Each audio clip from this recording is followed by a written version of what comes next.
Town Hasnabad GSFP স্কুলের platinum জয়ন্তী বর্ষ উদযাপন। টাকি পৌরসভা এলাকার প্রাচীন প্রাথমিক বিদ্যালয়গুলির মধ্যে অন্যতম town Hasnabad government sponsored primary school. এই বিদ্যালয়ের ৭৫তম বর্ষ উদযাপনী অনুষ্ঠানের সমাপ্তি পর্ব সম্পন্ন হলো। প্লাটিনাম জয়ন্তী বর্ষ উদযাপনের অঙ্গ হিসেবে বছরব্যাপী নানা অনুষ্ঠানের আয়োজন করা হয় স্কুলের তরফে।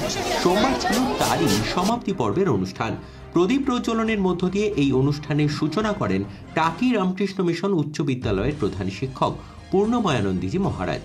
উপস্থিত ছিলেন অরুণ ঘোষ, মনীষা মুখার্জি, মুকুল রায়চৌধুরী, প্রণব সরকার সহ স্থানীয় বিশিষ্ট ব্যক্তিবর্গ এবং শিক্ষানুরাগীরা। বিদ্যালয়ের ছাত্রছাত্রী এবং আমন্ত্রিত স্থানীয় শিল্পীদের দ্বারা আয়োজিত সাংস্কৃতিক অনুষ্ঠানে কচি কাচাদের উৎসাহ ছিল চোখে পড়ার মতো। এদিনের অনুষ্ঠানের সূচনা পর্বে বিদ্যালয়ের সম্মুখে কবিগুরু রবীন্দ্রনাথ ঠাকুর এবং ঈশ্বরচন্দ্র বিদ্যাসাগরের আবক্ষ মূর্তি উন্মোচন করেন পূর্ণময়ানন্দজি মহারাজ।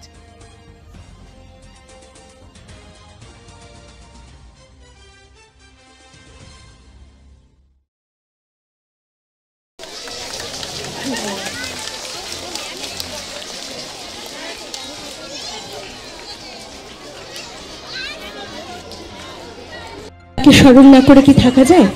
এবং আমাদের সকলের প্রাণের ঠাকুর রবি ঠাকুর, রবীন্দ্রনাথ ঠাকুর, এই দুজন মনীষীর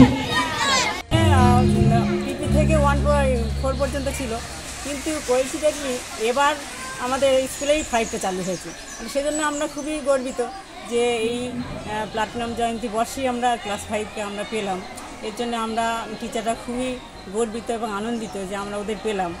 তো এইভাবে আমাদের স্কুল এগিয়ে যাচ্ছে এবং আমরা আশা করব যে আগামী বছরে এরপরে 100 বছর বর্ষ আসবে, তখন যেন এই স্কুলের আরও নামডাক হয়। আরও থাকার সুবাদে আমি চেষ্টা করেছি আমাদের বিদ্যালয়ের অনুষ্ঠানটাকে সর্বাঙ্গ সুন্দর রূপ দিতে এবং বিদ্যালয়ের সকল শিক্ষক শিক্ষিকাকে নিয়ে স্থানীয় জনগণ, স্থানীয় শিক্ষানুরাগী, টাকি হাসনাবাদের শিল্পীদের সবার কাছে মতামত পরামর্শ নিয়ে সুন্দর অনুষ্ঠান সারা বছর ধরে করার চেষ্টা করেছি।